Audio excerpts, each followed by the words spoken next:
Ézéchiel, chapitre 6. La parole de l'Éternel me fut adressée en ces mots. Fils de l'homme, tourne ta face vers les montagnes d'Israël, et prophétise contre elles. Tu diras, montagnes d'Israël, écoutez la parole du Seigneur, de l'Éternel. Ainsi parle le Seigneur, l'Éternel, aux montagnes et aux collines, aux ravins et aux vallées. Voici, je fais venir l'épée contre vous, et je détruirai vos hauts lieux. Vos autels seront dévastés, vos statues du soleil seront brisées, et je ferai tomber vos morts devant vos idoles. Je mettrai les cadavres des enfants d'Israël devant leurs idoles, et je disperserai vos ossements autour de vos autels. Partout où vous habitez, vos villes seront ruinées, et vos hauts lieux dévastés.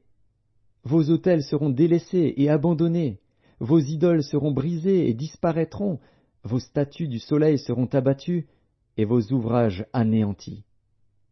Les morts tomberont au milieu de vous, et vous saurez que je suis l'Éternel.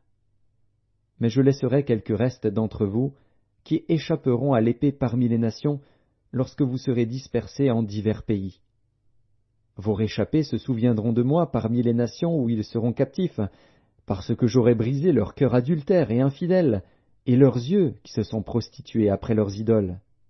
Ils se prendront eux-mêmes en dégoût, à cause des infamies qu'ils ont commises, à cause de toutes leurs abominations.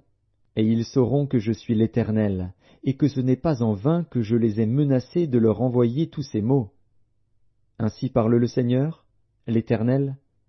Frappe de la main, frappe du pied, et dis, hélas, sur toutes les méchantes abominations de la maison d'Israël, qui tombera par l'épée, par la famine et par la peste. Celui qui sera loin mourra de la peste. Celui qui sera près tombera par l'épée. Celui qui restera et sera assiégé périra par la famine. J'assouvirai ainsi ma fureur sur eux.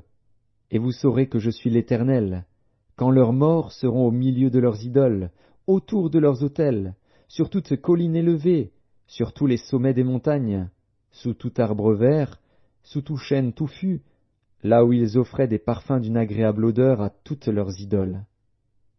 J'étendrai ma main contre eux, et je rendrai le pays plus solitaire et plus désolé que le désert de Dibla, partout où ils habitent. Et ils sauront que je suis l'Éternel.